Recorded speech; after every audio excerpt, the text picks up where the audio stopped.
हज के अखराजात 10,50,000 तक हो गए। मुस्तकबिल में अवाम को मजीद रिलीफ मिलेगा। वजीर मजहबी उमूर सरदार मोहम्मद यूसुफ कहते हैं हुज्जाज फ्लाइट ऑपरेशन 28 मई से शुरू होंगे। सरकारी हज स्कीम के तहत 90,000 आजमीन हज के लिए सऊदी अरब जाएंगे। आजमीन को हज ट्रेनिंग से कबल वैक्सीन दी जाएगी।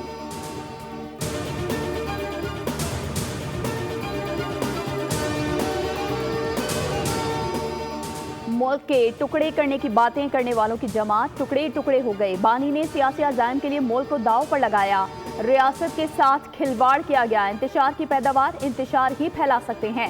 सीनियर वजीर पंजाब मरियम औरंगजेब कहती हैं किसी का पानी चोरी नहीं हो रहा। नहरों पर किसी को सियासत नहीं करनी चाहिए। ऐसे मामलात के लिए मुश्तरका मुफादात काउंसिल का प्लेटफॉर्म मौजूद है। महंगाई में रिकॉर्ड कमी पर वजीर आजम को सैल्यूट है।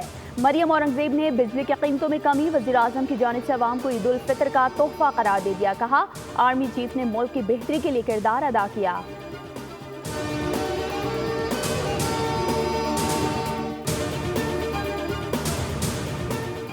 PSL 10 की कमेंट्री पैनल का ऐलान। इंग्लैंड के साबिक कप्तान सर लेस्टर पहली बार PSL कमेंट्री पैनल का हिस्सा होंगे। उनके अलावा मार्क निकोलस, डेमोइन कॉर्न, JP डोमेनी, माइक हैजमैन, मार्टिन गप्टिल और अथल अली खान भी कमेंटेटर होंगे। 2 बार की विमेंस वर्ल्ड कप फातेह ऑस्ट्रेलियाई क्रिकेटर लीजा स्टॉल्कर भी कमेंट्री बॉक्स में नजर आएंगी। पाकिस्तान की जानिब से रमीज राजा, वसीम अकरम, वकार यूनुस और आमिर सुहेल के अलावा बाज़ी खान, उरूज मुमताज की माहिराना आरा सुनने को मिलेंगी।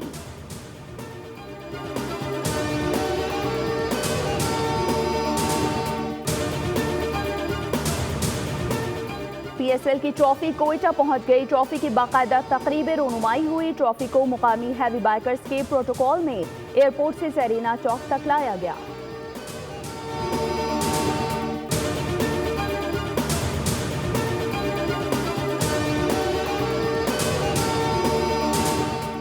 और Pakistan long range rifle team की आला कारकर्दगी की शानदार रिवायत का सिलसिला जारी। पाकिस्तान टीम ने जनूबी Africa F class national long range championship मुकाबलों में डबल गोल्ड मेडल जीतकर तारीख रकम कर दी है।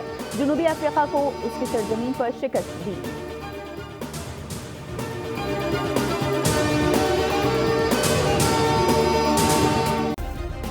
सब्सक्राइब करें और बेल दबाएं ताकि कोई खबर रह न जाए।